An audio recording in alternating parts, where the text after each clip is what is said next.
until today, and then you're going to start realizing who was actually permitted to vote in the United States and what changed. All right. So we're going to do this first. All right. How many of you guys are still hungry?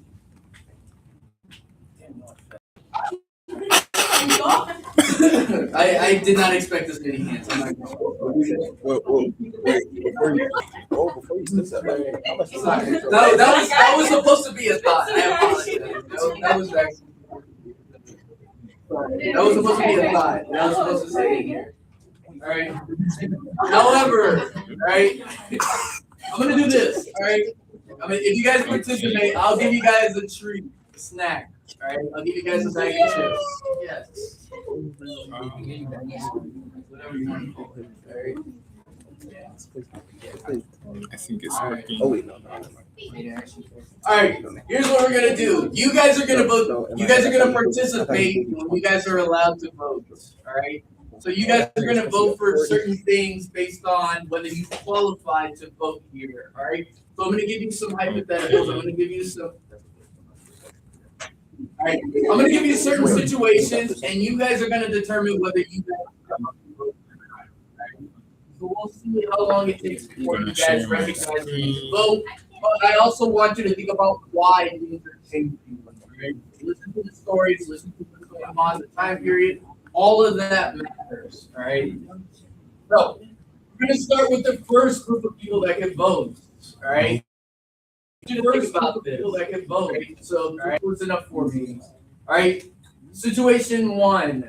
With the founding of the Constitution in 1789, America instituted a new democracy where the people elected officials. Article 1, Section 4 states the times, places, and manner of holding elections, senators and representatives shall be prescribed in each state by the legislator thereof.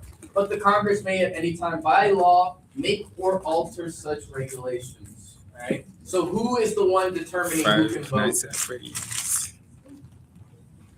States, all right? So states are going to be the ones that determine who can vote, all right? Why do you think that they gave the power to the states? What's going on at this time? Why do you think we're giving the power to the state to vote? And why is that also important that we need to give the power to the states?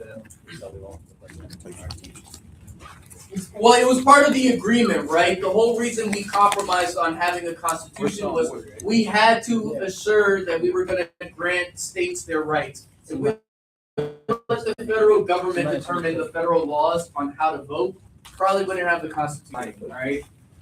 So, as a new nation, the framers believed that those who had a vested interest in the success of the young nation would be most likely to vote for the overall success of the United States here. So we are going to determine who can discriminate with this poll tax. You can't afford it. Why am I going to spend $2, right? That it's going to take me maybe a month or so to get back to vote, right? You might think it's important, but at the same time, you can't afford not to eat the next day, right? So think about that. These laws were meant to be discriminatory in practice, on purpose.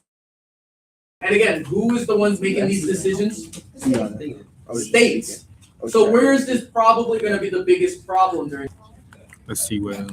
The former Confederate states, the South, all right? So the South is going to enact these poll taxes, right? And it's going to stay there for almost 100 years, all right? So from now on, you're going to have to pay a tax in order to vote, right? And that's going to be important later on. All right, so now let's get into the next group of people that are going to be able to vote. All right.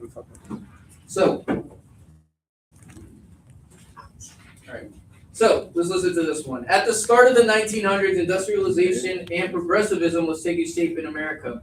As the rise of businesses, empires, and monopolies grew, so did the concern of corruption in the government at the state and federal level.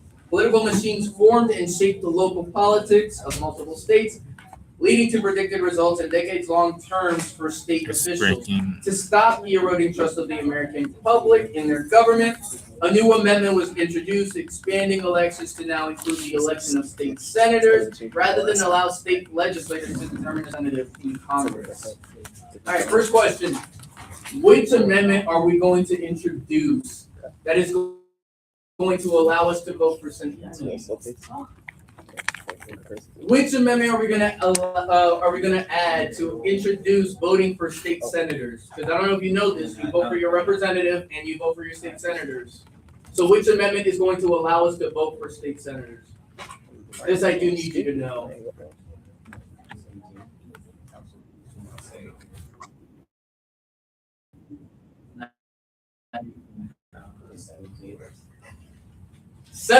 Remember the amendments that are going to affect voting here, all right? We know the 15th Amendment is going to allow all male citizens to vote, so please remember that. 15th, all male citizens can vote. Second Amendment that is going to change the laws permanently, so Okay, now the goodbye. states can't argue this. The 17th